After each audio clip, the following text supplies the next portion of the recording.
If you're looking to work out and support a great cause, Fit for Duty is for you.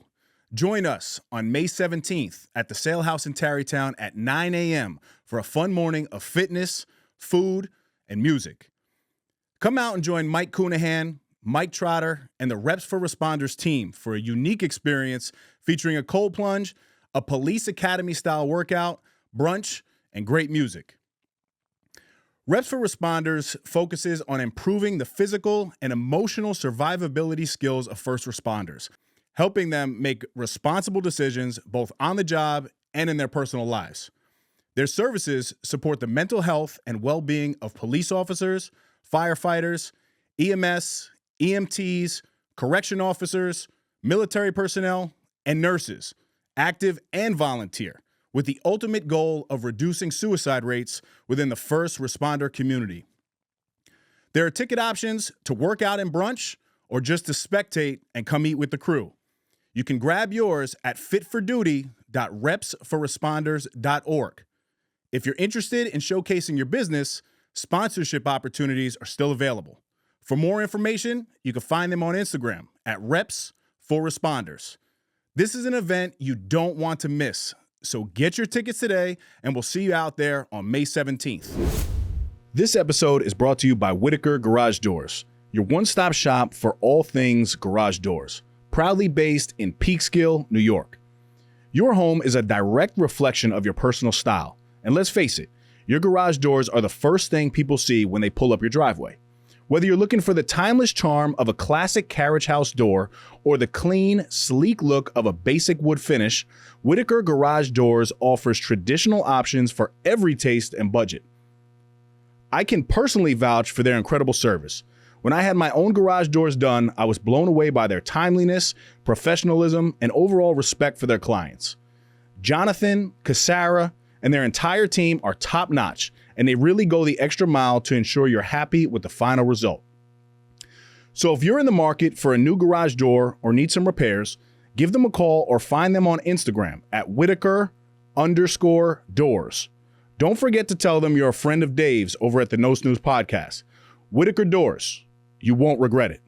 Now, back to the epi.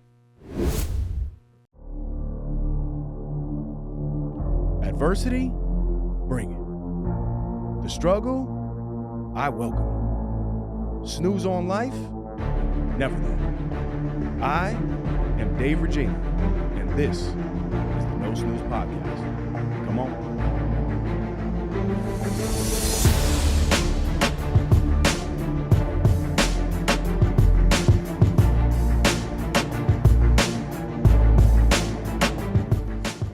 Welcome back, No Snooze Podcast, episode 222. As always, I'm in the booth with a big three. We have Claudio the Voice, Valenzuela, Ngo the Machine, Okafor, and I am Dave the Body, Regina. Ngo Okafor is a force in fitness, transformation, and personal growth. A two-time Golden Gloves champion, former high fashion model, actor, and founder of Iconoclast Fitness in New York City, Ngo's journey is one of reinvention. From battling illness as a child and studying computer science to becoming a boxer at 31, he's now a top trainer shaping the lives of clients like Jennifer Lopez and Naomi Campbell. Known for his transformative approach, the Ngo Effect, Ngo believes in the power of mindset and discipline to rewrite any story.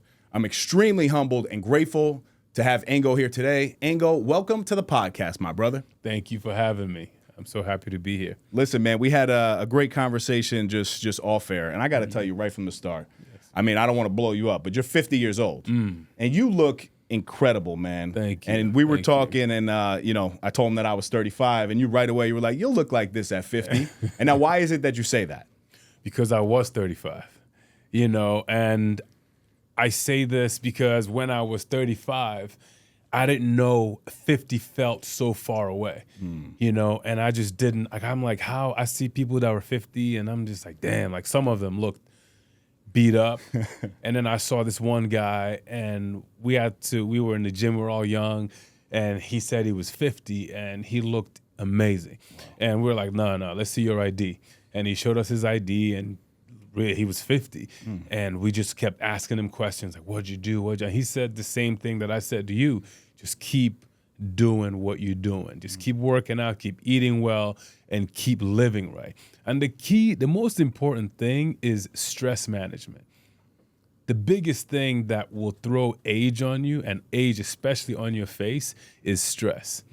Because when you're stressed, you forget to do all the things that make you as a person, as Dave, feel good. And those things are working out, eating well, enjoying life. Stress will rob you of all those things, and then you won't sleep well, and all of that, and then everything just kind of rolls downhill from there. Wisdom right from the start, my brother. Thank you very much. I'm curious, how did you find us? I was just, just on Instagram and looking, and a friend of mine, Chris Rushing. Oh, okay. And I was looking at his page, and I saw, I think he was doing an event or something along those lines. Like either you were there or you. Yep. He comes to a lot of the men's leadership stuff that we do, and then he actually just started like his own his own thing, which is awesome. I love Chris. Oh, yeah. He's a good dude. He's a ball of energy, man. Yeah. I've never seen somebody with more energy than Chris Rushing. And he's 54. Yes. Oh, that's right. So most of the people in my circle are close to 50 and over 50. So we just keep working. Yep. Absolutely. There's a common misconception, and I kind of want to just shout out Element real quick. This is their grapefruit salt. I'm curious on your take just on salt, because a lot of people think that it's really bad for the body, whereas a company like Element, there's no sugar in this, there's no caffeine, but there is 1,000 milligrams of salt. But salt is necessary because it's one of the major electrolytes. Could you just talk about your understanding as a trainer, kind of the importance of salt and electrolytes? Well, it's salt and electrolytes. It's balance, right? Salt has been getting a bad rap because of high blood pressure, hypertension, but also you have to know your body. Right. As we get older, but you don't even have to wait till you're older, but we should get our blood work done. We need to get physicals. That's number one. We got to get physicals, and we got to get our blood work done. And with your blood work, you'll know what you're deficient in, and it'll show you if you're dehydrated, if your electrolytes are low. So you'll know all of these things, and because some people can't handle this much salt, right? Especially if you have a family history of high blood pressure, hypertension, you shouldn't consume that much sodium. So it's all about it's individual. But if you find that you're cramping a lot in life, you drink a lot of water and you're still cramping, you might need more sodium than other people. Yes. So it's about from person to person. It was crazy, man. I before I found Element, I've been rocking with Element for the past year and a half now. But I started with just water, man. But I was drinking, no joke, dude, like 150 to 200 ounces of water per day. Wow. Which sounds like astronomical, but I do work out hard. I'm in the sauna every day for 20 minutes. Yeah. So my body was utilizing, but I still felt so lethargic. And I couldn't figure out why. And then it was, I think it was Andrew Huberman that kind of put me onto the science of utilizing salt, in fitness, which was something like growing up, for whatever reason, you never really are taught. If anything, it's like the opposite. It's like, here's a Gatorade, which is loaded with sugar. Are you familiar with Element at all? I'm not. You're not? Okay. Not. Yeah, great company. What is that drink? So this is actually their carbonated version. It's a sparkling electrolyte water. Gotcha. I should have brought you one too. That would have been a nice thing, but I only had one in my car. That's all right. That's all right. But I actually typically utilize their salt packets in the morning.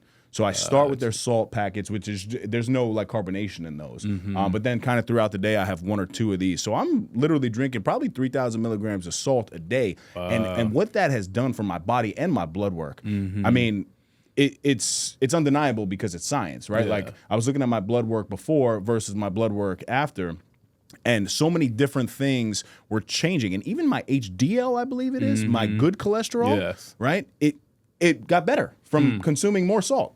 Interesting. Because I was never somebody that was utilizing salt. I was kind of staying away from it. Yes. That's why I'm kind of happy I found these guys. Yeah. But anyway, I want to get into... go ahead. For some people, Yep. you know, they might stay away from salt because it can make you feel bloated. Yes. Like if you consume a lot of soy sauce, you know, Right. the next day, like your hands feel, Yep. you know, you feel a little bloated, your face might feel bloated. So people might, you know, have an aversion to Yes. salt because of that. Right. But everybody's different. Like you, the fact that you work out a lot and you're in the sauna, like your body is starched. Like your body is craving it. So we lose so much more water in saunas than we realize. So for that reason, like just drinking regular water for you probably is not enough. It wasn't. And I thought just because it was water, I was like, okay, like I thought I was hydrated, Yes. but I really wasn't. Crazy. So I mentioned the machine, man. You know, that nickname. Talk to me about the nickname a little bit before we get into your personal journey. And I want to go all the way back to Nigeria days. Okay. But talk to me about what that word machine means to you. The machine gave me life and saved my life because my wife got pregnant. I was 40 years old. I was 39 and turning 40. My wife got pregnant and I was like, oh shit. And you start thinking about what a man is, what a man's supposed to do, how you're going to show up in the world as a husband, as a father, provider, all of these things. So instantly I was like, okay, I have to elevate my life. I have to elevate our lives. So I have to make sure my wife is good. I have to make sure my unborn child is good, has everything he needs. I got to get him to Harvard. He's not born yet, but I got to get him to Harvard. Whether he wants to go to Harvard or not, I have to have the resources for him to go if he wants to go. So as a human being, we need things. We feel things, you know, like our flesh is weak as a human beings. So I had to transcend that. So I created an alter ego that I call the machine. And the machine does not need a lot of food, does not need a lot of sleep, and can work countless hours, can be on their feet for countless hours and work out. Because for me, nobody trusts an out-of-shape trainer. You know, so nobody cares what I'm going through. If I'm showing up and I'm trying to tell someone I'm your trainer and I'm out of shape, they should fire me. You know, and that was my mindset. So I created the machine and I was just like, okay, and the way that alter egos work is you create this persona, right? And you have to feed it throughout the day, always. So I kept telling, I was like, I'm the machine. I'm the machine. I would tell people I'm the machine. They're like, oh, you know, Ngo, you know, you got to get some sleep. I'm like, listen, you need to get some sleep. I'm the machine. I don't need a lot of sleep. Machines don't need sleep, you know? And they're like, well, machines break down. I'm like, maybe your machine breaks down. My machine doesn't break down. And I just kept feeding it. And I would sleep. I averaged maybe 4 hours, 3.5 hours, because I wanted to do everything. I wanted to work and make as much money as I could. I wanted to work out and still look, you know, I don't want anyone to think I missed a beat. And I wanted to be a good husband. So I would come home from working a full day. So I would start training clients from 5 a.m. Usually before that I started at 6. But I'm like, I want to ramp things up. So I reached out to my clients and I said, listen, if anybody wants to train at 5, I'll train you at 5. And one guy was like, oh, you can do 5? He's a lawyer. He's a lawyer, corporate lawyer. So he's like, oh, that'll get me to my desk even earlier. I'm like, cool, let's do it. So we would train at 5 a.m. I would train with him, actually. So we train at 5 a.m. and I would have clients usually back to back to back to back.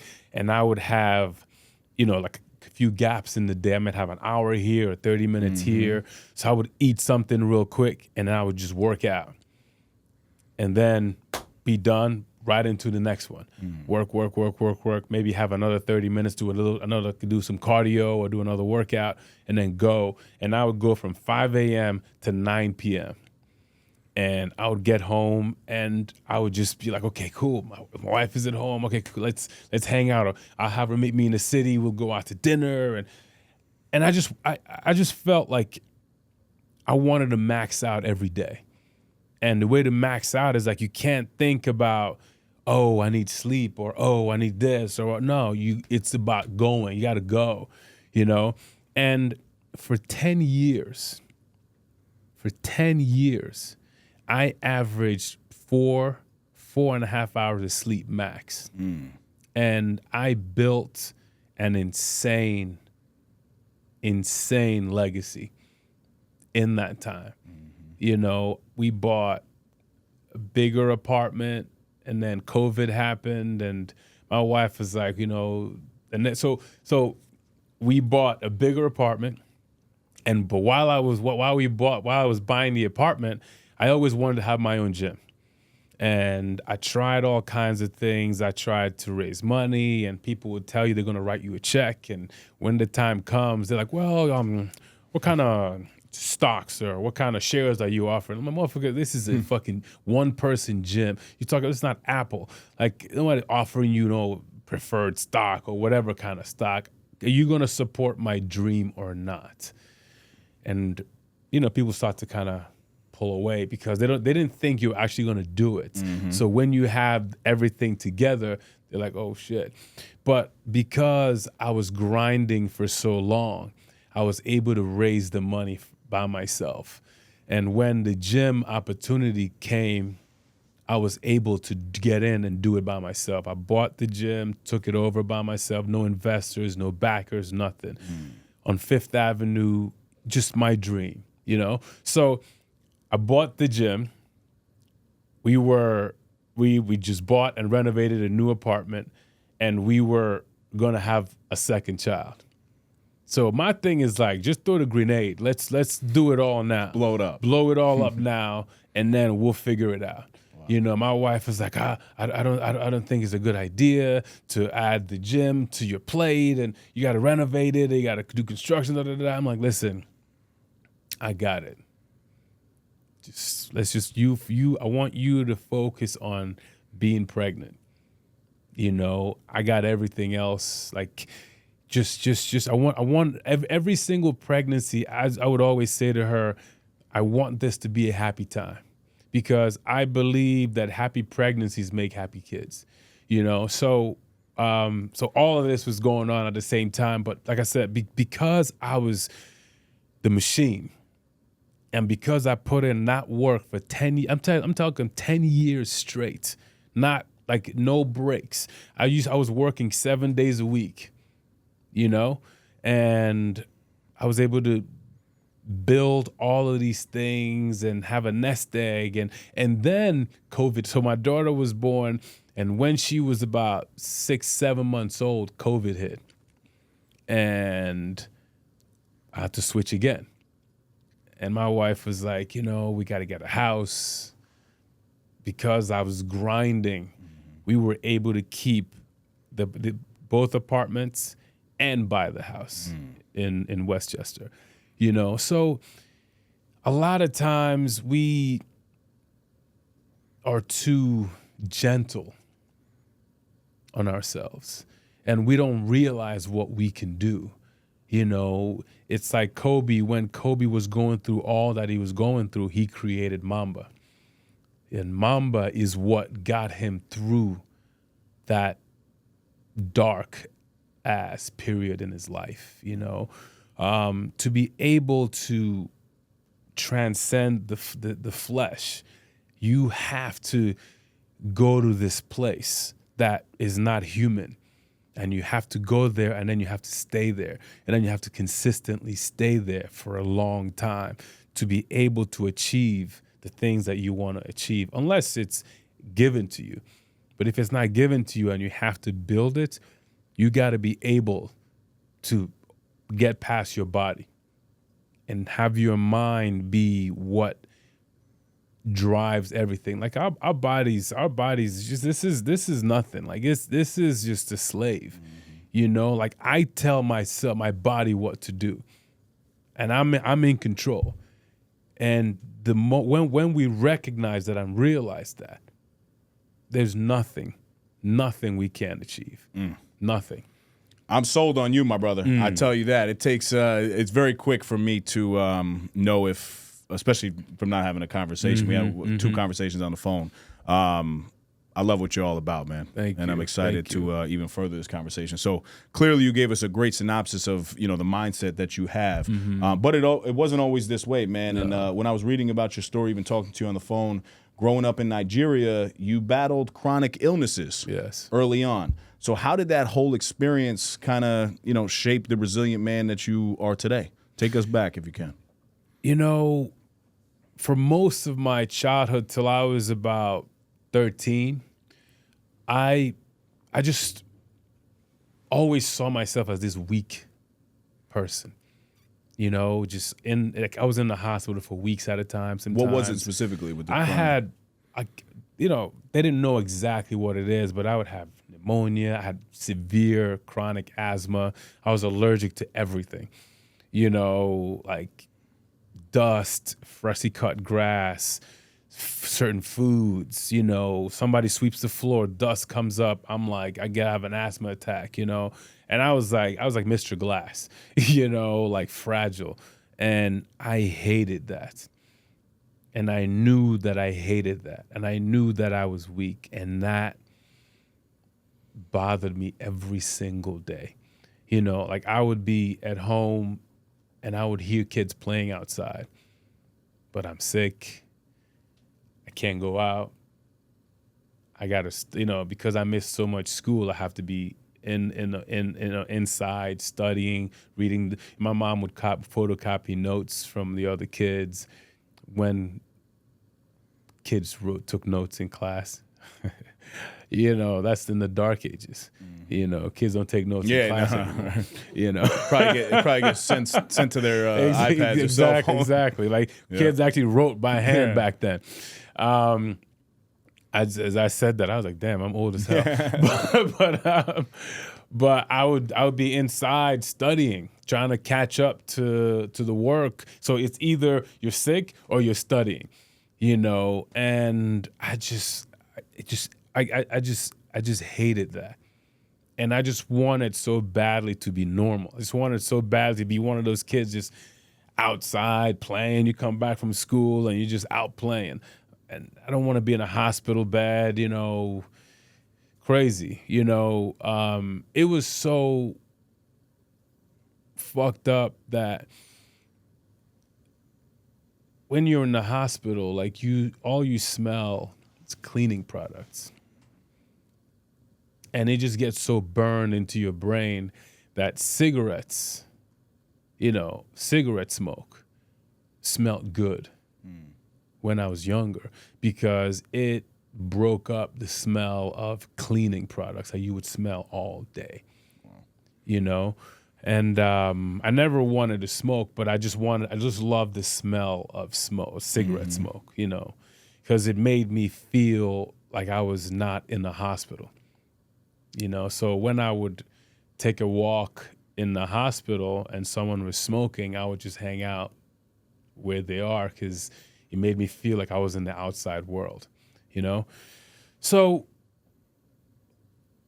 I just wanted so desperately, and I would count the days that, okay, eventually I'm not going to be this weak kid. I'm going to figure out how to get stronger, bigger. And it was just all I thought about, I knew that I was smart, so I didn't really give a fuck about education. I just wanted to live. My parents were teachers, so it was that was what saved their lives. So it was all about education for them. And for me, I just wanted to live life, And I was just waiting. Felt like I was just waiting for my time. And it just happened I just, like, my teenage years started to go away. So I wasn't as sick as much. And one day I was like, oh, wow, months have gone by. I didn't have an asthma attack. I don't have to carry my inhaler with me. And I was like, I'm feeling normal, feeling like, all the other kids. And at that time, like, all kids were, playing sports, running track or playing basketball or soccer or whatever. And I just was so behind that I just didn't even want to try because I felt like I would just embarrass myself, So didn't even try at all. And then I was tall, but I was the skinniest human being, I thought. I was like 360 ribs, How much did you weigh? So I actually battled Crohn's disease all throughout high school too. So I was 153 pounds. And we're about how tall are you? 6'3"? I'm 6'3". And you were what, like 140? Like probably less. Really? Yes. I was so thin. Like I said, like you would look anywhere you looked, you saw ribs. Really? Ribs and bones, And did you struggle for food in Nigeria? Or no. Okay. I ate. You ate? But I just was just didn't have any muscle. I didn't have any, and then to complicate things as a teenager, girls become a thing. Right. And all the girls liked the bigger guys because they looked more manly. And they would look at me and be like, oh, he's cute, but he looks like a child, and all these things I just make notes. It just kept taking little mental notes. I'm like, I'm going to show you, motherfuckers. I'm going to show you. And I'm just like writing, just keeping it, storing it. And then when I was about 14, one of our uncles, he was like, oh, I'm going to the sports council. This is where the athletes trained, where they worked out. So he took my older brother and I to the sports council, and I was like, what is this place? Like, all these guys just jacked, and I was like, wow. My brother and I were like, wow, this is it, and he drove us there, drove us back, and we're like, we have to come here. We got to be here every day. So we would walk.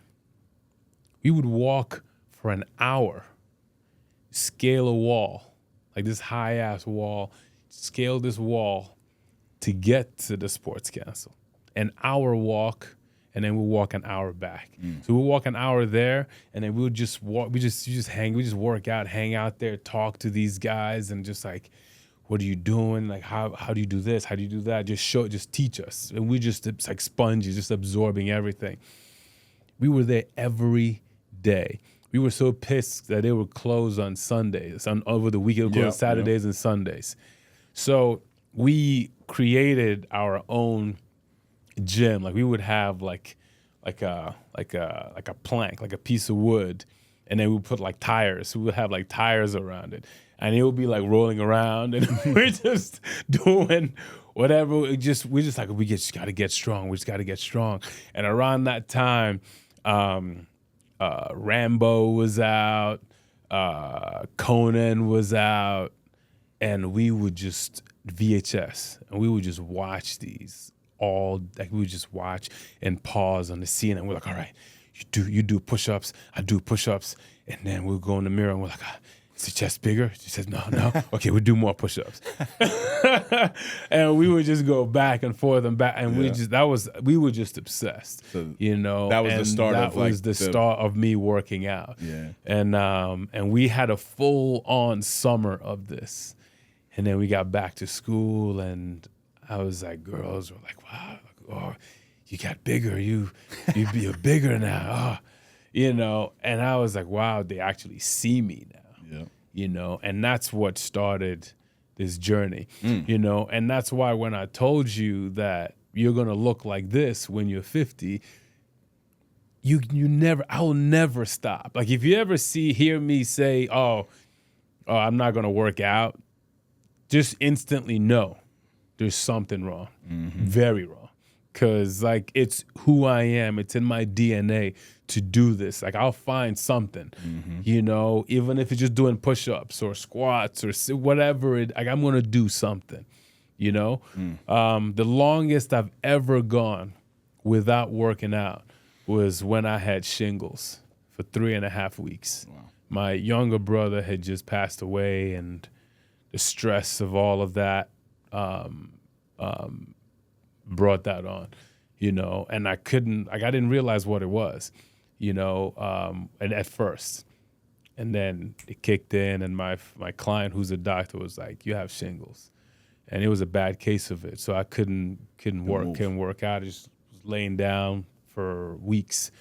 And but that, like I said, that was the longest I'd ever gone without working out.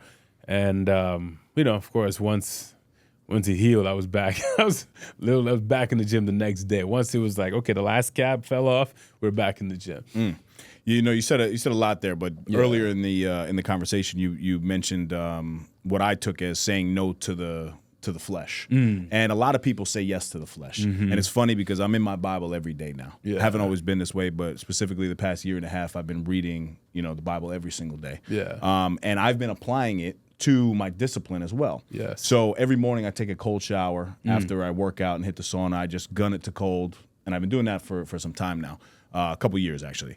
And now what I actually say to myself is I say no to the flesh, yes to the spirit. And during those first couple seconds of me in the shower where it does feel cold, I just keep repeating that to myself. And I think now throughout the day, there's so many different things that the average-minded person, if they were to just apply that principle of just what you're talking about, saying no to the flesh, yes to the spirit, yes to the machine, whatever it is, that was one thing. And then the other thing that I wanted to jump in on the other day, my girlfriend and I, you were talking about being old. Right. So Katie was like, yo, you know what's crazy? I just had this epiphany of me going through my Yellow Pages book back in the day, circling her friends and making a phone call. And we were like, yo, imagine how crazy that is now for kids. They got cell phones and it doesn't even matter. Back in the day, I mean, even my day, right? We had to go through this big 700-page Yellow Page notebook to even find an address to go to your friend's house. It was so crazy. Maps. Yes. Yep.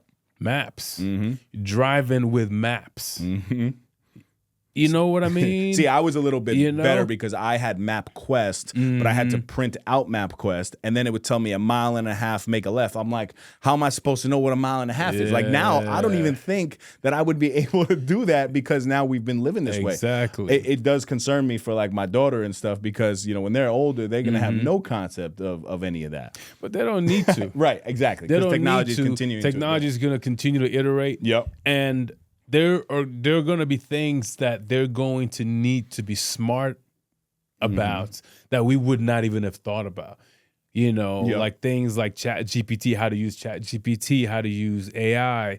You know, just all with the human brain. We're constantly evolving. You know, and that is the beauty of us and allowing ourselves to continue to evolve, being open. You know, and sometimes we're like, oh, you know, 10 years from now, they're going to be this or they're going to be this. We go, no, like 10 years from now, they'll be better. Like we're better. Like we're training better. But I think we're the best, though, because you have even more than me, but my generation, I feel like is the last generation to have that blend of like, kind of that old school mentality of like just being outside all the time, figuring things out, having to work. My first job was when I was 10, 11, and 12 years old. By 13, I had 3 jobs already. You know what I mean? Whereas nowadays, it's like, it's not really happening. In 10 years from now, the only thing that these kids are going to be saying, the historic great theologian, ChatGPT. That's all they're going to be saying. That's why you got to get kids into sports. Yes, I agree. 100%. You know, because sports is the one final frontier for building grit. Like you can't build it anywhere else. You know, sometimes I talk to people and they're like, oh, you know, education. Like, no, education is a solo sport. In actual sports, you have to learn how to fucking work with people. You have to deal with different egos, different energies, you know, and you have to be tough. And you have to fight through things. If you want to be good, if you want to be great, You got to learn to fight through things. Get up, go practice. Get up, do things when your body doesn't want to do it. You know, education is great, but education won't give you grit. I agree so much. Yeah. I do want to ask you this because I'm curious. Yes. What would you say is the best part about coming to America after growing up in Nigeria, right? Like somebody like me, I'm kind of spoiled. I've been in America my whole life. You know, you don't realize it until, you know, I go on vacation to Puerto Rico, even DR, Jamaica, where, you know, I'm driving through and I'm staying, you know, in a nice resort, but I'm really looking and there's real poverty around, like even in areas that are so close to the United States. So what would you say would be the biggest culture shock that you're like, wow, like America is blessed from seeing Nigeria? There's so many. I know. There's so many. Give me a couple. You know, first is I there's so many, but I'll just start. You know, if you don't have money in Nigeria, there is no support.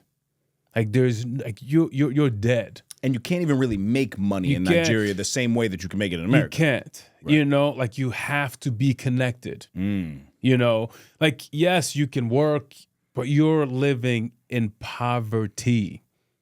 You know, to make a living where you have nice things, you have to be connected. And I wasn't connected. You know, my parents were in academia, so my dad was like super like, you know, everything by the book, you know, you don't veer left or right, stay the course. So he didn't have the connections that a lot of my friends' parents did. And with these connections, you get the job and you may have, you know, access to work for an oil company because the biggest, you know, revenue in Nigeria is still, I don't know if it still is, but for a very long time, Nigeria was a top 10 oil producer in the world. And so if you're connected to oil, limitless money. So if you are not connected, you're poor, you know, and you can work your ass off and still be poor. In America, hard work is supported. You know, if you're a person that works, somebody's going to be like, you know what, that guy's going to make me money. You know, this is a country built on hustle. So if you have that hustle in you, you'll be all right. You know, you can actually, you know, like there are more billionaires here than there are anywhere else in the world because it's open and you're free to move, you know, economic levels. You know, you can come in and be like bottom of the, like, you know, scraping the barrel, and you're like, you know what, I'm gonna work this job. I'm gonna be a bar back, for example. I'm gonna be a bar back. I'm gonna start as a bar back for not even a bar back. I'm just gonna mop the floors. And I'm gonna mop this floor as good as, like, I want to be the best floor mopper. And then then as you're doing it, you're like, hey, you know, you say I'm working hard. Like I would love to be a bar back. And they're like, yo, they see the work that you're putting in, and instantly they're like, okay, if this dude's the bar back, shit's gonna move faster with the bar, which means we're gonna make more money. Boom, make him a bar back. You start bar backing. You're learning. You're watching the bartenders, watching the waiters. You're like, okay, where's the money, right? Okay. And then you start to get cool with everyone because they want to, and this is America, everybody respects people that work hard. The waiters respect you. The bartenders respect you. And you start having conversations. You want to go the path of a waiter path, or you want to go the bartender path. Everybody respects what you're doing, and you're like, hey, you know, can I learn? Can you teach me? You know, and I'll come in when I'm not working and you can teach me, show me some stuff. You learn. Next thing you know, you're like, I'll work, let me bartend the slowest shift you have. Shifts nobody wants. You start bartending. And wow, you know, just that people feel that passion. People are buying drinks from you. You're making money. The manager, the owner, people see that like, wow, you know, this dude's going to make us a lot of money. Give him more responsibility. And with that, and you have that hustle in you, you keep doing it, you're learning, you're getting closer to managers, you're seeing like, wow, okay, this is where the money is, this is how to make money, this is how to count the money, this is how to, and you're like, I can open up my own space. And then you're like, oh, okay, you start talking, and because people respect you, they're going to share. You know, of course, they're gatekeepers, but some people will share. And you start to learn the business. You start to understand how much money you need, and you understand landlords and space, and then you go in and you find yourself a little spot, and you grow. You can be a truck. You have a food truck.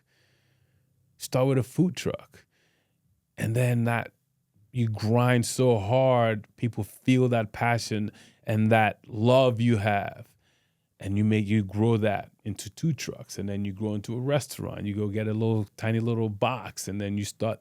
So there's room in America. You know, that's there's a phenomenal. room in not America. to cut you off, but that is a phenomenal analogy of America going from a floor mopper to an owner. Yeah, I love that because I know that because I did it. You know, I started at Equinox as a floor trainer in 2006. I was making $8 an hour as a floor trainer. That's not even minimum wage is $15 now. Back then, I think it's even higher than that. you know, $8 an hour. And I was like, you know what? That's okay. And I would talk to every single client and if you set foot in that gym, you knew who I was. I talked to everyone. Old ladies, old men, young kid, people brought their kids. I talked to everyone. And I talked to the front desk people. And I said, listen, if anybody comes in here, if they say the word personal training, think of me. I'll train everyone, you know? And I talked to everybody. I offered everybody. They would do this thing called, they had this fitness assessment, free. They had a free fitness assessment and free training session that everybody that joins the gym would get. So I would talk to every single one of them. Every single client, like, hey, have you done your fitness assessment? Did you get your free training session? Everyone. And within a month, I was so busy that then I was like, listen, like I'm doing this number of sessions. I can't continue to do those sessions and be a floor trainer. So they made a deal. They're like, listen, we usually don't do this, but we can allow you to train clients while you're on the floor, while you're doing your floor shift. Because if you're making them so much money, like, you know, they're not going to say, okay, you stay on the floor and make $8 an hour while they're losing money. So I started doing so many sessions and learning, you know, talking to the managers, talking to the front desk people. How much do they charge? How much? And I'm like, how much are we getting paid? What? And I was just taking all these notes. And within a year, I racked up a book of 10 solid clients that I knew would go with me anywhere.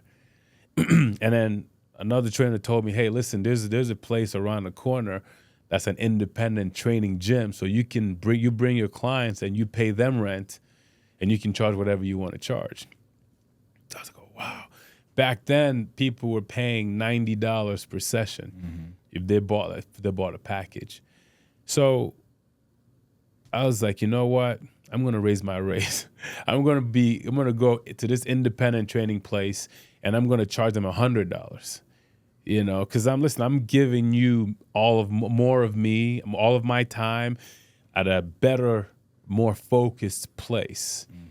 And they were all like, okay, we'll go with you wherever you go. And that's how my business started. Wow. And from there, I just would say, even to today, no matter how busy I am, I'm always trying to grow my business. So any client that I have, I'm like, hey, you know, I'm trying to grow my business. If you have a friend, if you have a husband, wife, child, anybody in your life that needs personal training, I'm trying to grow my business. And I'll never stop trying to grow my business, because if your money depends on other people's money, my greatest nightmare, my worst nightmare, is that everybody wakes up at the same time and they're, we're done. And I'm fucked. Well, it's a great journey of business, man, and I love the mindset behind it. Are you looking to elevate your brand with captivating visuals and immersive sound? Look no further than the home of the No Snooze podcast, Kai Visions Productions, your go-to destination for cutting-edge audio and video production. At Kai Visions, we don't just create content, we create experiences that leave a lasting impact. From podcasts, YouTube variety shows, sleek corporate videos, to attention-grabbing promotional campaigns, our team of experts is dedicated to turning your vision into reality. Choose Kai Visions for a production experience like no other. It's time to make your brand known. Contact us today at kaivisions@gmail.com or find us on Instagram at Kai Visions. Kai Visions Productions, where audio-visual excellence meets innovation. Now, back to the Epi. I think one of the most interesting things about you is the boxing career. You told me a phenomenal story when we first talked on the phone. Yeah. You got into boxing at the age of 31, which really, I mean, I don't know if anyone has done that and then become a Golden Glove boxer, right? That's kind of old to get started in boxing. Yeah. So give me that recap of that story that we spoke about on the phone for everyone to hear. So I'm always a cardio. I was always a cardio guy. So I would run, ride the bike, do the elliptical machine in addition to my lifting. But I've been doing it for so long, and I just needed something different, a different way to mix it, to do cardio. So someone's like, oh, try boxing. Boxing is fun. So I was like, all right, cool. So got my gloves, and I would just hit the bag, and they showed me a couple of things. And I wasn't thinking about taking it anywhere. It was strictly cardio. And as I was doing it, like, I just fell in love with the power of hitting a bag and, just hearing that sound and feeling powerful. So I just would do it every day. And started to get really good at it. And people in the gym would come over and they'd be like, wow, you're getting really good at this. And I'm like, oh, cool. And a couple of the guys were boxers, and they would say to me like, oh, you should spar. You should, you're getting really good. You should spar. I'm like, no, I'm not fucking sparring. Like, I have a successful modeling career. I'm not gonna fuck my face up, But a couple of months went by, and I really was getting better, and they kept saying it. And I'm always the person that, if people keep saying something, there's something there. Yeah.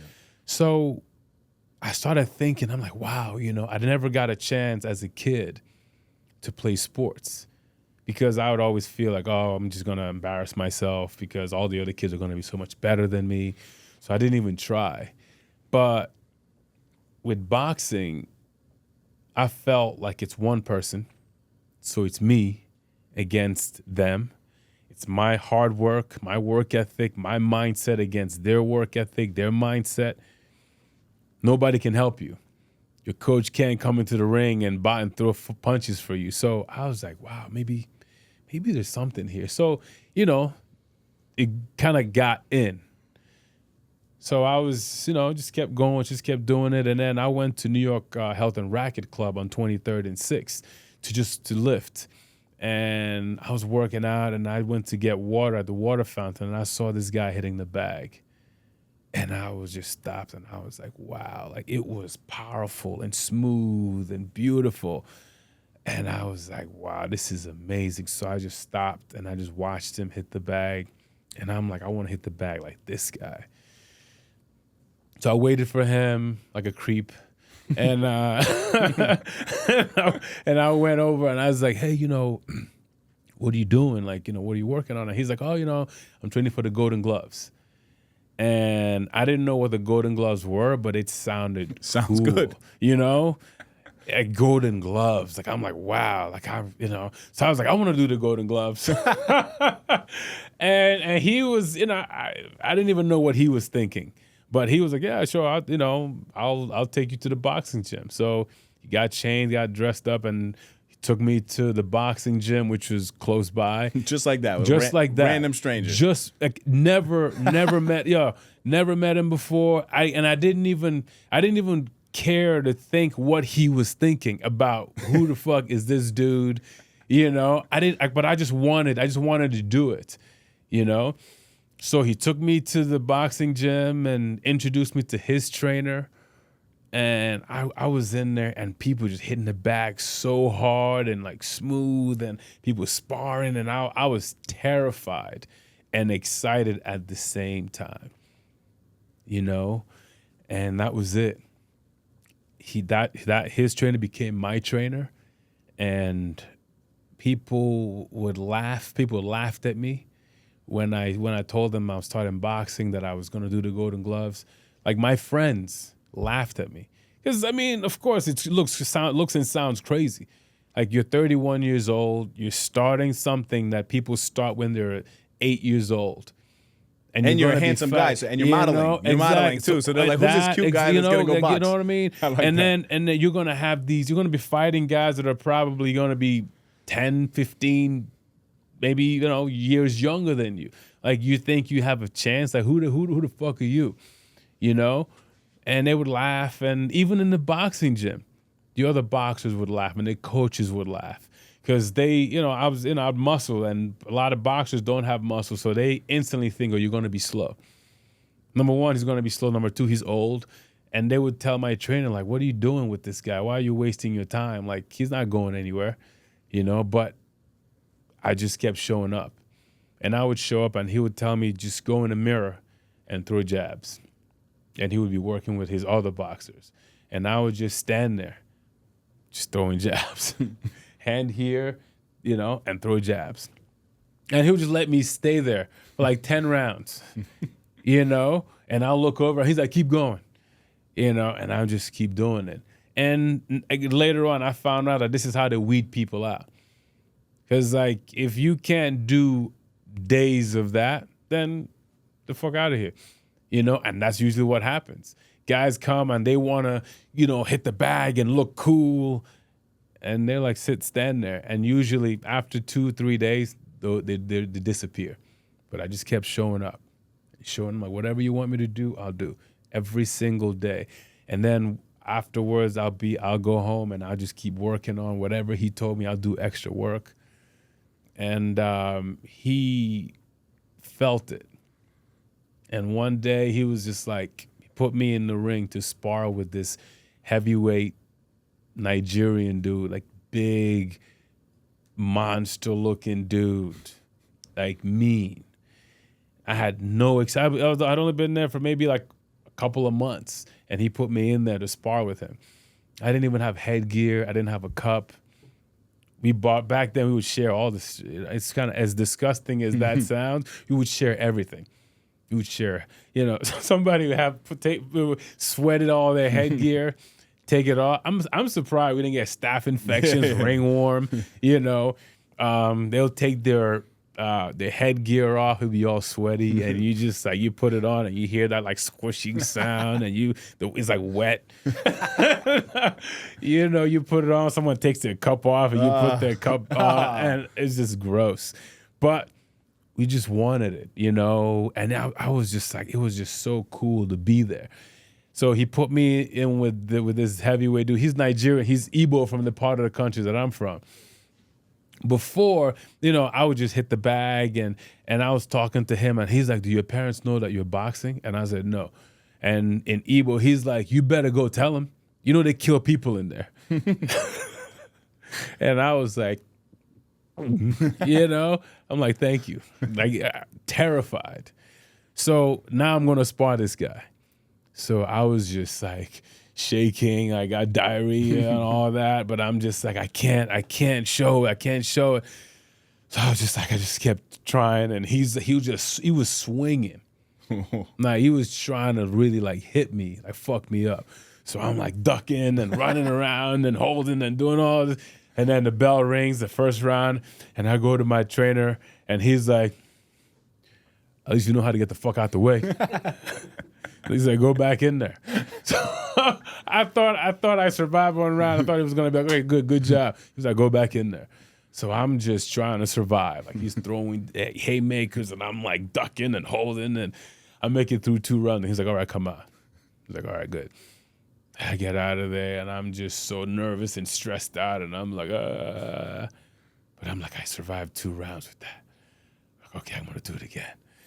And we just keep working. And then the next time I spar with him, he just hits me, boom. And it was the first time that I didn't even know what being knocked down was. Mm-hmm. And it just felt like lights flickering, like flickering lights. And I'm like, oh shit, what's happening? And then I just woke up as I was about to hit the ground.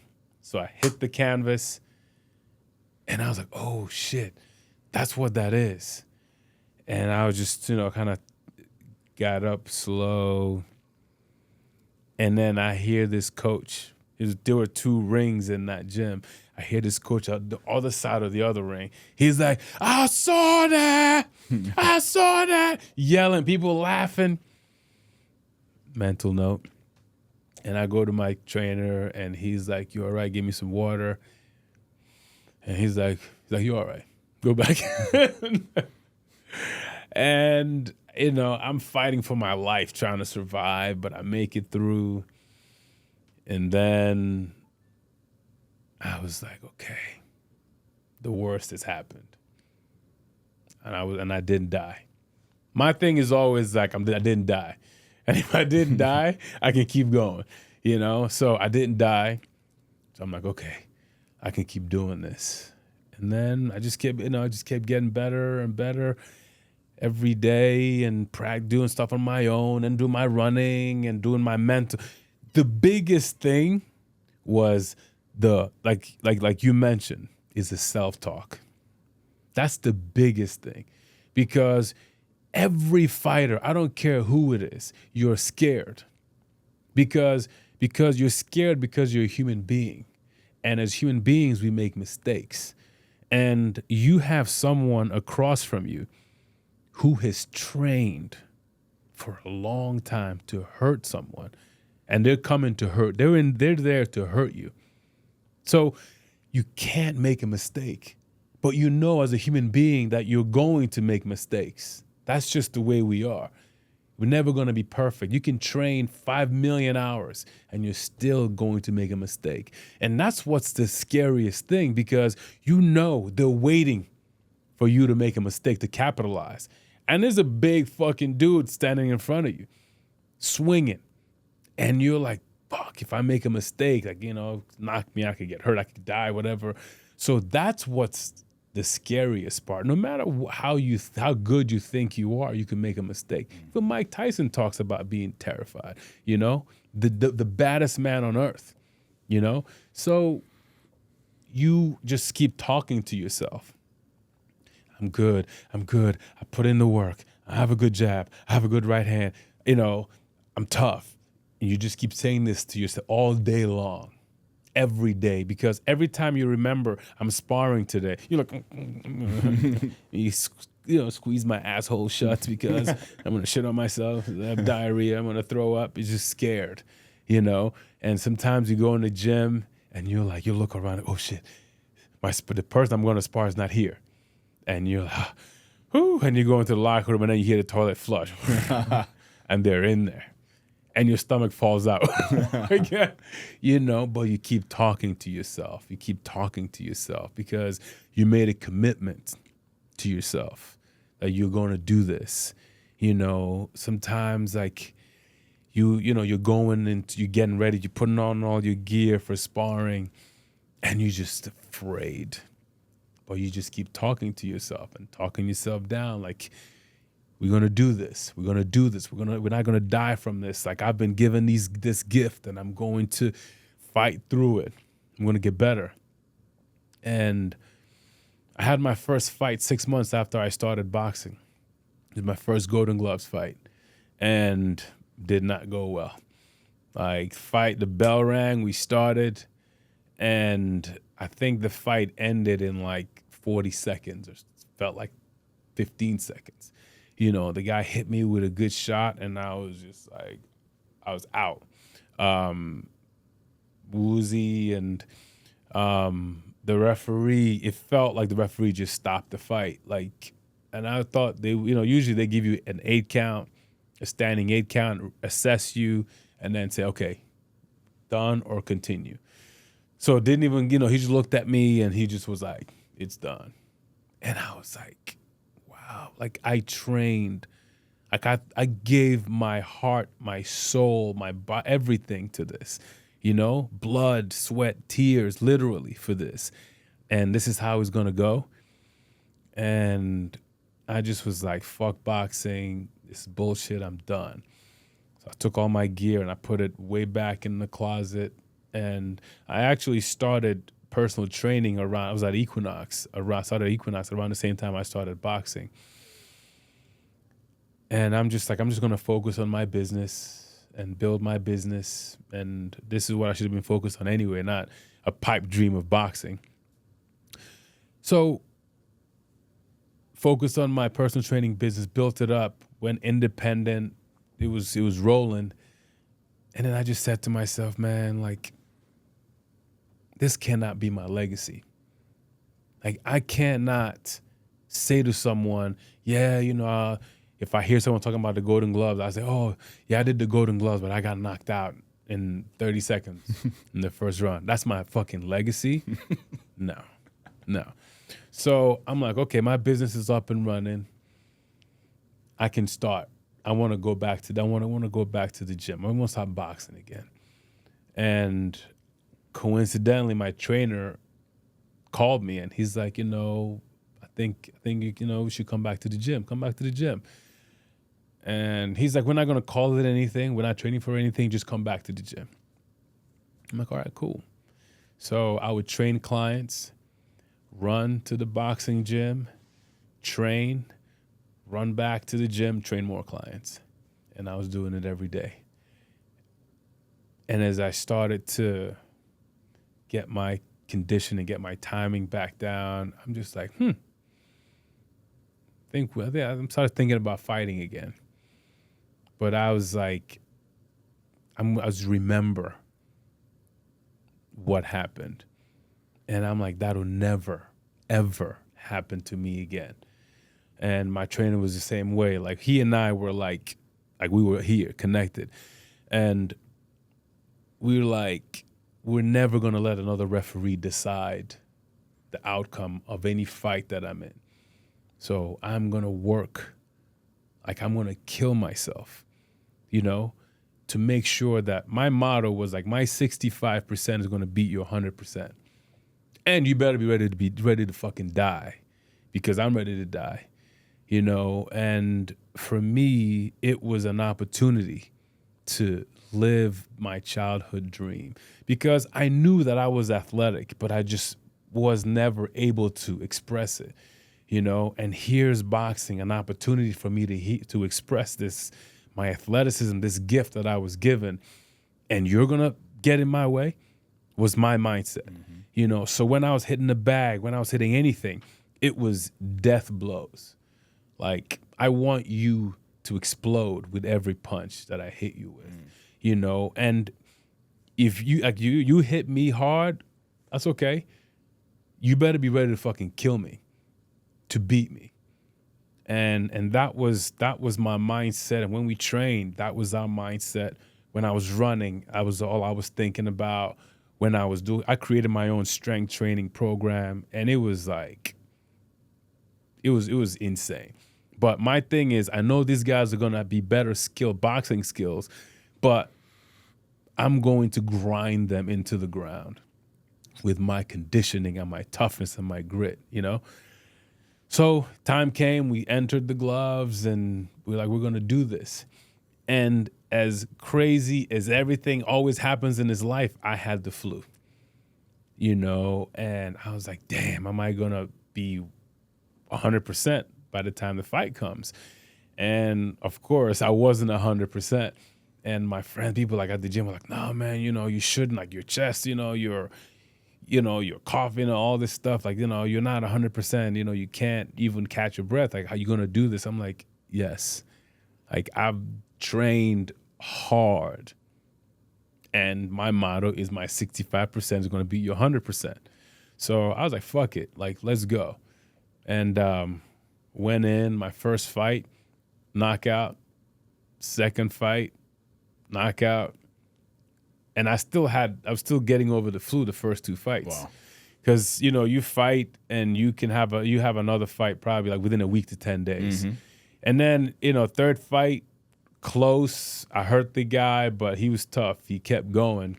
But all my fights were basic unanimous decisions up until the semifinal fight. That was my hardest fight in boxing. This dude's young, ex-football player, tough. He was knocking everybody out. Like, his fights were like he would be on the daily news, fight of the night, fighter of the night.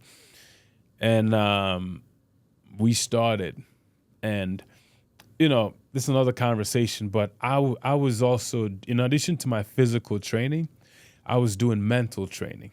So I had a personal bell. So I would turn, the bell would go off, and I would say, okay, visualizing everything. I would visualize, the bell's gonna ring, I'm gonna come out like this, I'm gonna do this, I go through the whole round, bell rings, I'm gonna sit down, we're gonna get water, I'm gonna recover like this, and then I'm gonna go out again. So I would go through fights, the entire fight. I would visualize the entire fight.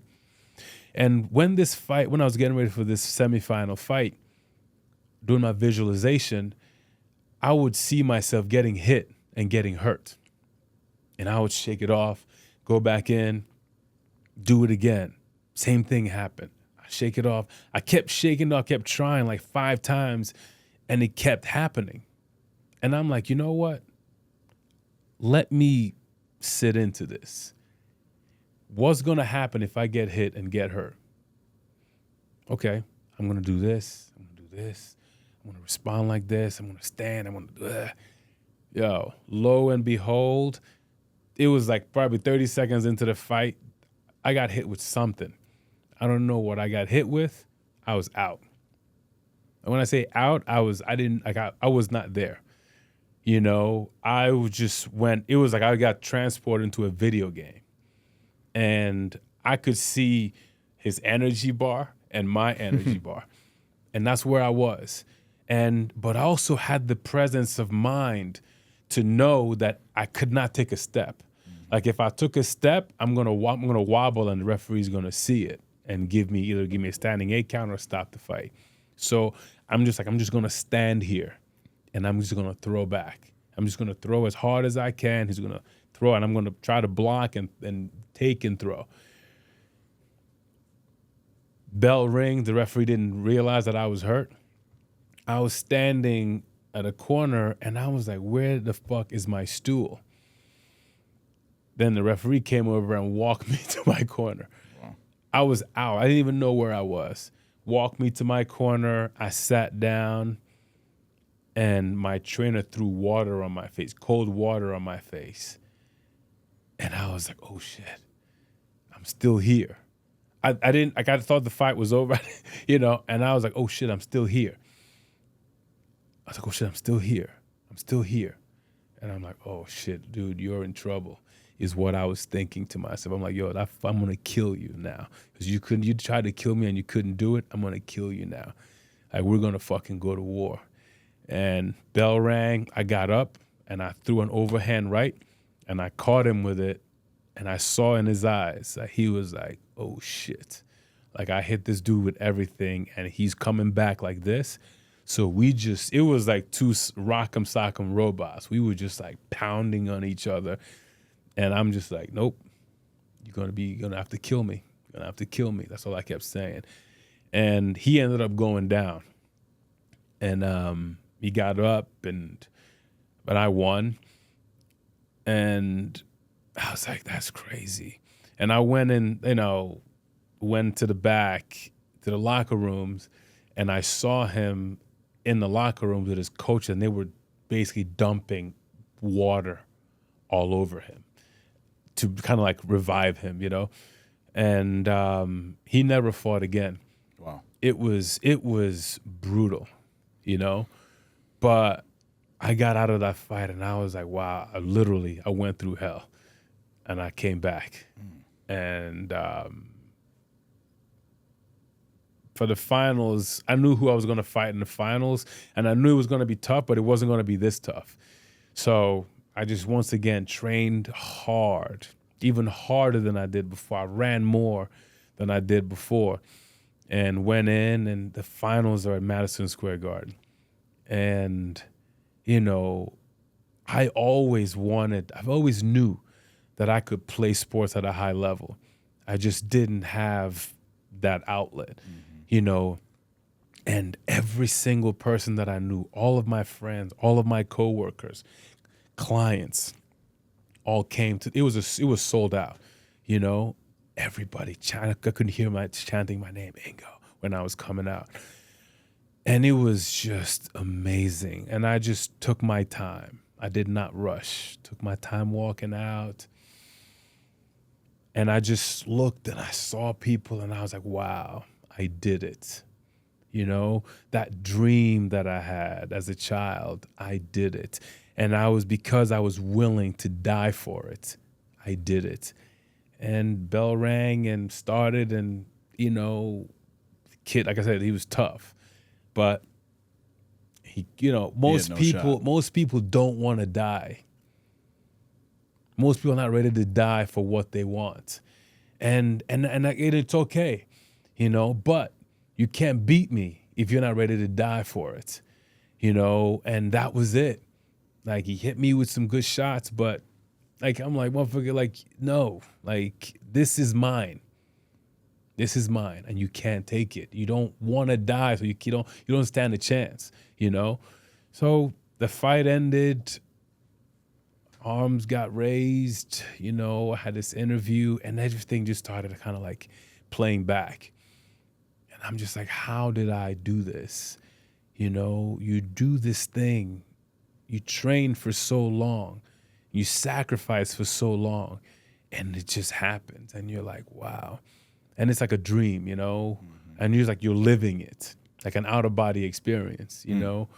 And that's really what it was. And I was 33 at the time. And it's crazy. After I won, I would tell people I won the Golden Gloves. And they would say to me, like, did you win the novice or open? And I'm like, I won the novice. And they'll be like, eh. Wow. You know? Yeah, like, these are like boxing people. Boxing people. And I was like, you know what? I'm going to do the open next year. And I'm going to beat all of you guys. You know, because I'm going to prove to you that it was not a fluke. Like, this is my fucking destiny. And you can't stop it. You know? So I said it out loud. And I was going to videotape the whole process. And I'm like, you better fucking step up now, because nobody wants to see any video of a loser, you know? So I created this new training program. It was so hard that, and I would usually train alone. Like, I had to recruit one of my friends and another trainer. I was like, listen, I just need for you to stay here when I'm training to make sure that I don't quit, you know? Like, my body's going to want to quit. So I need for you to be, you know, make sure that my body doesn't take over. Like, my mind is strong, but my body's going to be weak. So I need for you to make sure. And I did it, and I got to the second year of the Golden Gloves. These guys were fucking good, but they were not as strong as me. They were not as tough as I was. So in a way, it was a little bit easier than the first one, because I didn't know what to expect. I wasn't that good. Now I'm better. Now I'm stronger. Now I know even more important, I knew myself. You know, and because I knew myself, I knew what I could do. You know, like, I told, there was a guy that I didn't like because I knew him. He was a professional fighter in France that came over to America because a lot of people do the gloves for exposure because it's televised, MSG TV. So he wanted to do the Golden Gloves to now turn pro here in the U.S. So he lied when I was in training, basic training camp, and he lied and said, "Oh, I'm not doing the gloves. We just want some sparring." So we're spar. He's a dirty fighter too. So we spar. We got into it in sparring, and so whatever, and then I get to the Golden Gloves, the first fight, and I see him, and I was like, "Oh, you are doing the gloves." I'm like, okay. And I'm said, it's going to be you and me in the finals. I knew it. It's going to be you and me in the finals. Cool. He's beat his guys, beat everybody he fought on the way. I beat my guys. And then I saw him at the Garden, and I'm like, we meet again. And then we're like, all right, cool. And most of my fights are not emotional. I have no emotion. I'm just going machine. I'm here to do work. We're going to shake hands at the end. But with him, I did not like him. I thought he was a fucking scumbag. And I'm like, I'm going to punish you. Like, you're going to suffer for this, And we're going, and he's like trying to do like these dirty little tricks. And I hit him to the body with a shot. I was so frustrated. I'm like, Jesus, get the fuck off me. I hit him to the body with a shot, and he started trying to act like I hit him low. And the ref was like, no, it's not a low blow. It's legal. And, he recovered. We fought through it. I beat him. But it turned out I saw his trainer on the subway a few weeks later, and he said he was fucked up for a couple of weeks from that shot, And my thing is just be cool. Just be a cool person, And for me, once you go there, once again, like, I'm going to fucking make you suffer for just not being a cool person. I'm cool to everybody.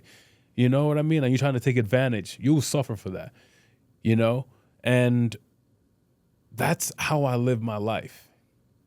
Like, I'm just like, everybody, life is hard enough as it is. Just waking up in the morning, going by your daily lives, you got to fight through some shit to make it through the day, And then you have some scumbag trying to trip you as you're trying to go through. That person has to suffer, And I going on a tangent here, but yeah, we've been going for a minute. I gotta circle you back a little bit. Yeah. I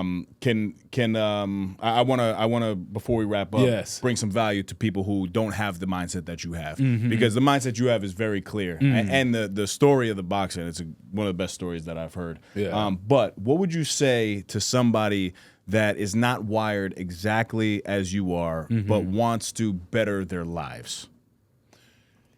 What I would say to someone who's not wired the way that I'm wired and wants to better their life is it can be learned.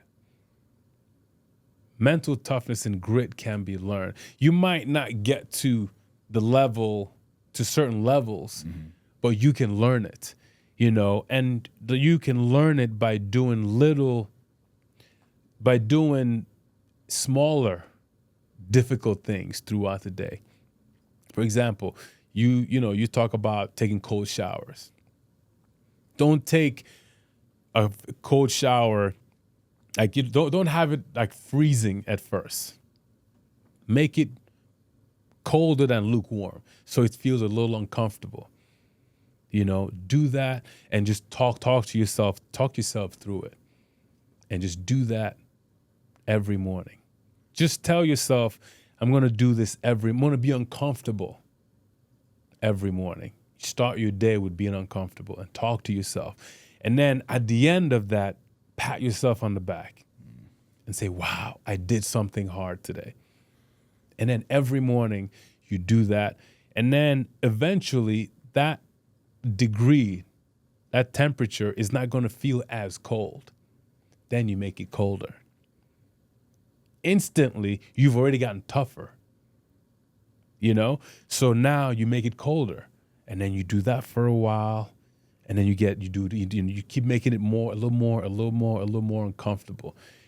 And these are the little ways. Or for example, you don't want to work out. I'm just going to do 10 minutes of something, but do it every day. So now you've added taking a cold shower, so you're tougher from that. Mm-hmm. And now you add, I'm going to work out regardless. I'm going to do 10, even if I don't want to do anything, I'll do 10 minutes. And you do it every day. Now you've added two basically toughness workouts, two grit programs in your day. And that's how you build. And then you keep on doing that. Just one day at a time. Don't think about the ice bucket challenge or diving into a plunge pool, a freezing plunge pool yet. Just think about today. Just one day. I'm going to get tougher one day. I think people struggle a lot with the commitment factor. Mm-hmm. From what I see is it's everybody wants success, but they also want safety, which is huge, right? Because everyone says, oh, yeah, I could do it for, 10 days, but then they always have this safety net of like, oh, well, if the excuse pulls me away and they don't continue the commitment. Mm-hmm. So I think a huge thing with the mindset shift is you have to prepare for that commitment. I was just talking to a high-level business client of mine as well, and we're scaling his business. Yeah. And I just set him on a 60-day plan. And I said, look, I know your travel time is pissing him off right now because he's got to take over a business that he wasn't exactly involved in. He has multiple locations. So he's got to go to this one to kind of make it right. Yeah. So I said, whatever it is, you just have to commit for the 60 days. Can you do that? Yeah. And it clicked for him. And he was like, I could do anything for 60 days. You know what I mean? And I think what you're saying is on that same level of scale, that same scale. But I do truly believe that people really like the idea of success, but they want that comfort of safety. Of course. And it just can't happen. It's hard. It's very hard. I want to hear about some training for people too, yes. Right? What would you say is the biggest myth that you see people believe about fitness transformations? The biggest myth that I see is people think that you have to get big and then cut. Okay. You can do both. Yep. You just have to be willing to work hard. You have to be willing to, like my style of training does that because my clients don't have time to get big and then cut. These are corporate people. They have to dress a certain way. They have $1,000 suits. The women have, designer clothing that are expensive. They don't have time or want to get too big for their clothes and then get lean.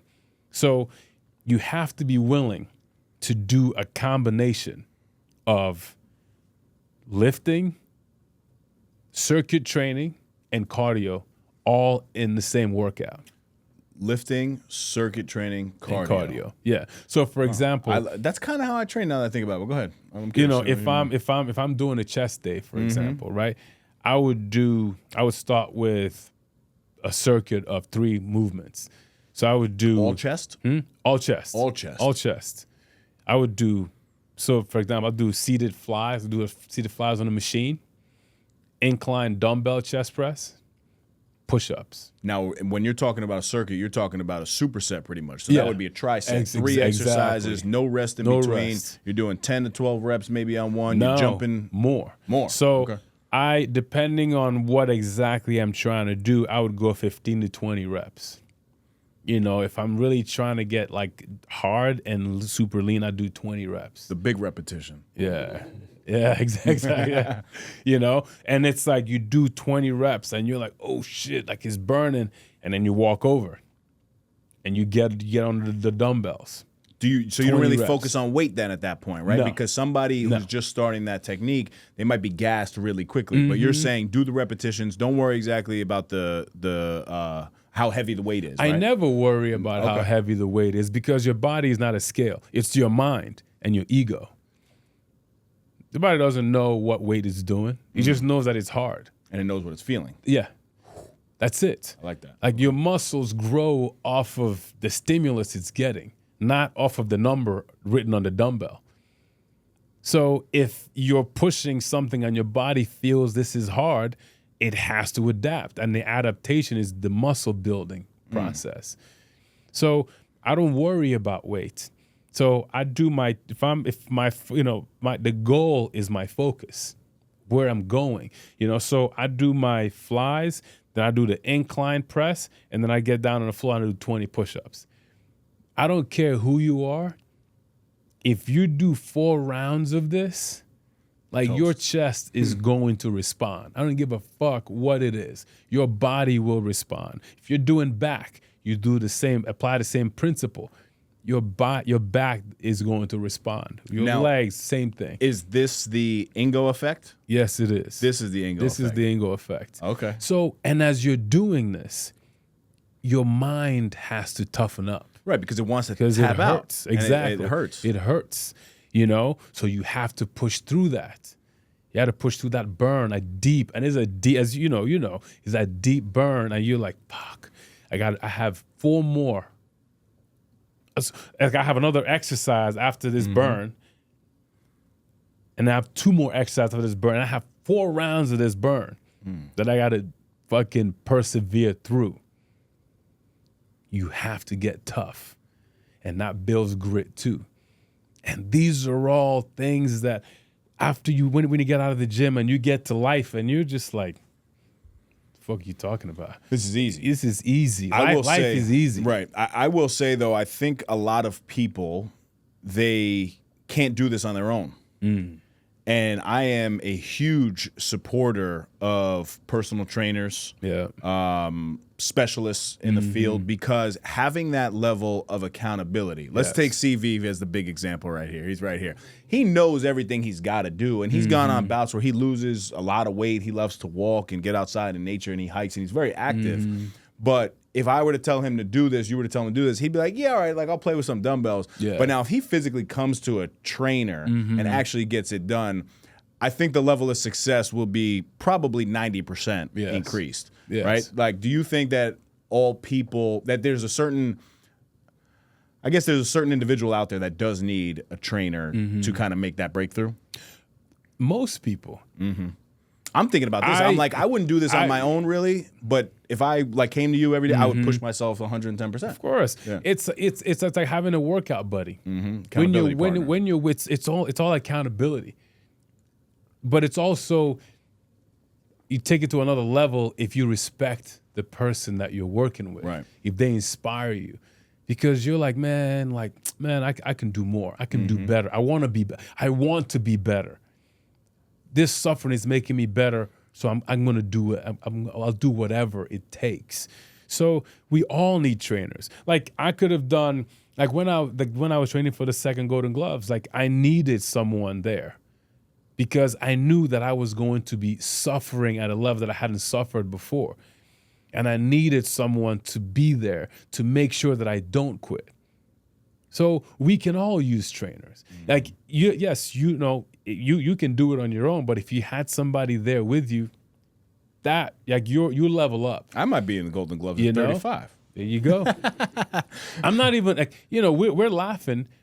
Oh yeah, I know. But why not? If it's something that is deep in your soul, that that, man, this is like life or death. This is a dream I've always had. Yeah, no, it's not. They can't. I'm just saying. No, I know. It can be your version of the Golden Gloves, whatever it is. You could be like, man, I'll figure it out. You put figure out the equation, put the pieces in place. Man, they can't stop you. You just said figure it out, and I do want to touch on this. You were in IT and doing all these other things. What about the person who knows that they're doing a job right now that they're not really supposed to be doing when it comes to their passion and purpose? Yeah. What would be, but they do feel that they have to stay in it for some level of maybe paying the bills or something like that. How do you make that transition as seamless as possible? Once again, for me, and I always start things by saying, for me. Yeah, for sure. What people don't remember is that we're going to die. We are going to die. and you don't know when that is. So if you knew that you could be dead tomorrow, what would you do? Would you be okay being miserable? Would you be okay living a subpar life that you know that you're living a subpar life? Because this is not what you want to do.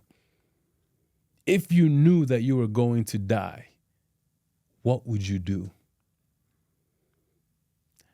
That's the simplest way that I live. Yeah. I'm a life or death person. I could tell. You know, I'm a life or death person. Like, for what?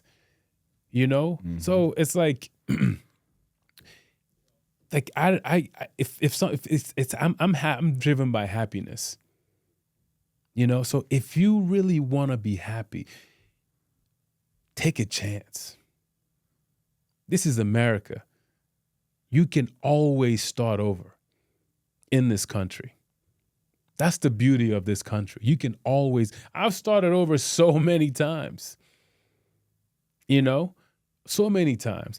When I became a trainer, I was right around I was doing all this other stuff, and like my life didn't really start till 30. That was 30, 31. You know? And it ramped up quickly because I was like, oh, wow, this is what I really want to do. I love this. I'm in it. I give my soul for this, you know? I'm going to give my soul to this. Once you have that passion and love and fire, it goes like this, boom. Because you're going to be the best at whatever it is. And the cream rises to the top. So if people can just trust themselves, trust that they are put on this earth for a reason, it's not that hard to say, you know what, I'm going to start over and let go of the fear of, you know, keeping up with the Joneses, or I'm 31, I'm supposed to be doing this at this age. You're not supposed to be doing anything at any age. That's how people get in trouble, by I got to do this at this time. Just think about your happiness. And that should be what drives our behavior and the choices we make. Is this going to make you happy? I love the mindset, man. I love the discipline and just the grit in general. You know, I think you're definitely built a little differently. And I think it's based off of obviously your work ethic, but also the experience that you've had as such a young kid, man. And I just want to say thank you for sharing, you know, everything that you shared today. Thank you for the gems and the stories. You're a great storyteller, man. Is there anything that you wanted to touch on today that we did not get an opportunity to touch on specifically? Man, like you know, it goes back to what I was talking about before, is you have to take a chance. Like, when I sent you that message, I didn't know you. You didn't know me. You know, but I felt something when I saw your page and I saw what you're talking about and what you're doing, and I felt like I wanted to, this is a place that I want to come and share, you know, my story with you, with, you know, your audience, your platform. But I wasn't afraid of, like, you know, you could have ignored me, you know, and I could have allowed that to deter me from reaching out. You know, my ego could have been like, oh, you know, reach out to a dude, like, you know, who's going to be like, you know. But the goal and my happiness and what I want to achieve overrides all that. You know, you have to be willing to take a chance. You have to be willing to be uncomfortable to really live your dream. You know, it's easy, like we were talking about. It's easy to be just comfortable and live this mediocre life. Like, we deserve to live a full life. And if you're living a full life, you can shine. You will shine. And you will impact the lives of other people around you. And that is the beauty of being on this earth. You know, take a chance. And that's what I say to everybody, be it fitness, be it business, whatever it is, take a chance.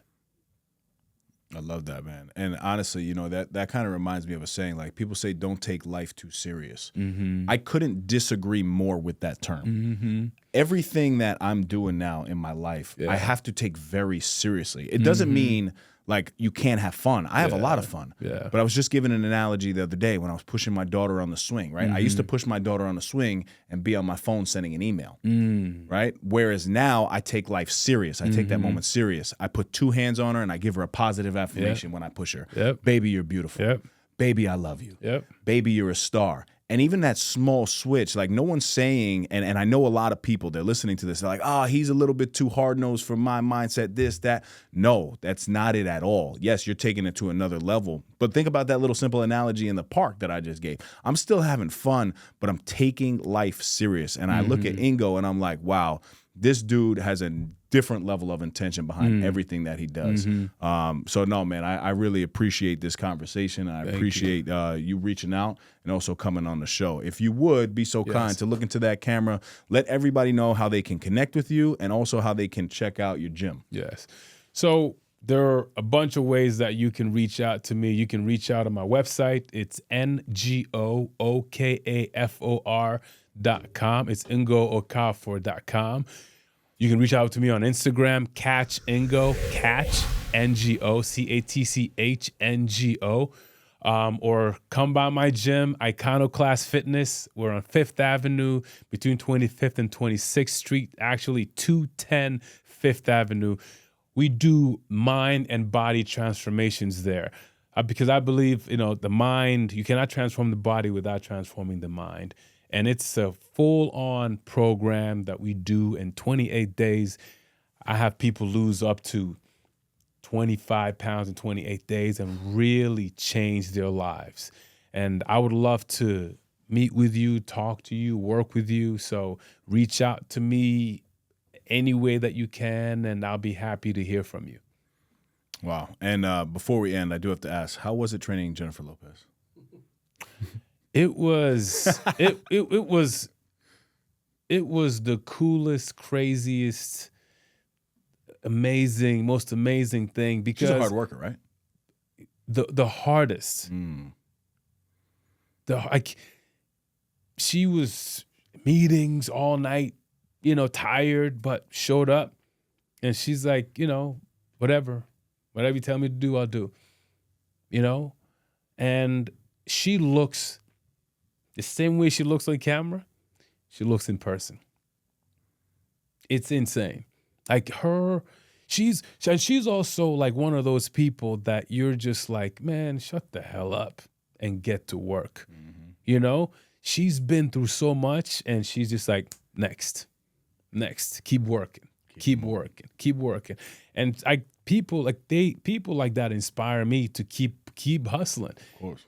She's still hustling, still trying to be better, still trying to do more.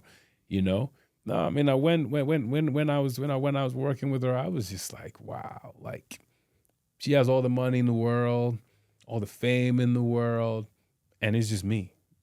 She's listening to me. Right. And she's listening to me because she's willing to do whatever it takes to get to the next level. People like that are just different. Like, they're already the top of their class, and they're already top of the world, but they just want to continue to grow. And if that doesn't say anything about, just this whole conversation in general, I don't know. Let her know that your good friend Dave said hello, all right? I will, for sure. And before I just want to say, your daughter is lucky to have a dad like you, to have a dad who is intentional about the time that you're spending with her. Because kids don't need stuff. Kids need time. Kids need attention and focus.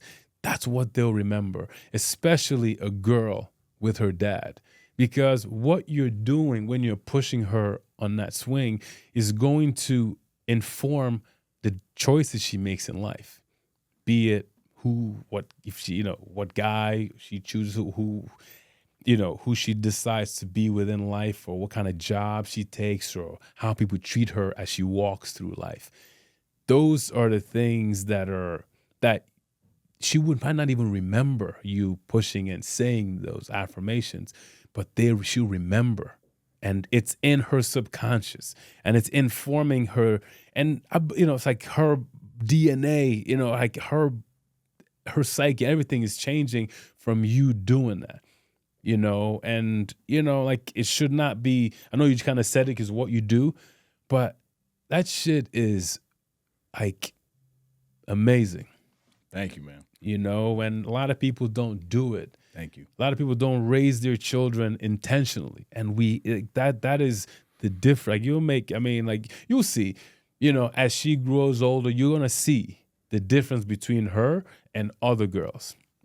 Thank you so much for saying that, man. It's hard for me to receive compliments, but when it's about my daughter, I always try to, really receive that. And anybody who tells me I'm lucky, I respond back and I say, no, I feel like I'm the lucky one, because she is just a blessing on this earth, and I feel very grateful to be her dad, and also for my kids in the future. Yeah. But thank you very much, my brother, welcome, from one dad to another. Guys, I just want to say thank you to you. We were a top 10% podcast on Spotify because of you, the listener. Send this show to your best friend. Send this show to 2 of your other friends that you're not really in love with, but you want them to grow and you want them to have Ngo's mindset. Ngo believes in you, and I believe in this conversation, and I believe in the mission behind the No Snooze podcast. So we can't thank you guys enough. And as always, you can shop the latest merch at nosnoozeshop.com. And until next time, stop snoozing. Get up and get after it. And be built like Ngo. What a beast. What a beast. Thank you guys for tuning in. That's another epi in the books. You can follow us on Instagram at No Snooze Podcast and leave us a 5-star review wherever you listen to us. Subscribe to our YouTube channel, No Snooze. Shop the latest merch at nosnoozeshop.com. Come on.